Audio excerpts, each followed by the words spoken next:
বন্ধুরা, আমার জানা মতে বাংলাদেশে দুটি আম চত্বর রয়েছে। একটি হচ্ছে চাঁপাইনবাবগঞ্জের ভোলাহাট আম চত্বর, অপরটি হচ্ছে বাংলাদেশের সবচেয়ে বড় আম চত্বর, সেটা হচ্ছে রাজশাহী আম চত্বর। বাংলাদেশের সবচেয়ে সুন্দর শহরের মধ্যে একটি শহর হচ্ছে রাজশাহী শহর, আর সেই রাজশাহী শহরের আম চত্বরটি রাতের বেলা দেখতে অনেক সুন্দর দেখায়। রাজশাহী আম চত্বরের পরেই রয়েছে রাজশাহী বাইপাসের কিছু দৃশ্য, যা রাতের বেলায় বাসে বসে ধারণ করেছি আমরা আপনাদের জন্য। চলুন আমরা সবাই মিলে উপভোগ করি সেই দৃশ্য।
কিছু বলো না বাড়া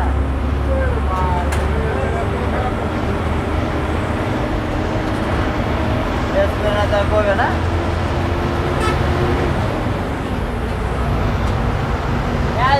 বাজার করছে ভাই, কি জানে বাড়া এমন হেলিটেড নষ্ট হয়ে গেছে। ফিফটি গাড়ির মাছ আগা দেখে আগা যান জমবে জমবে খানা ফেলে দিয়ে নাকি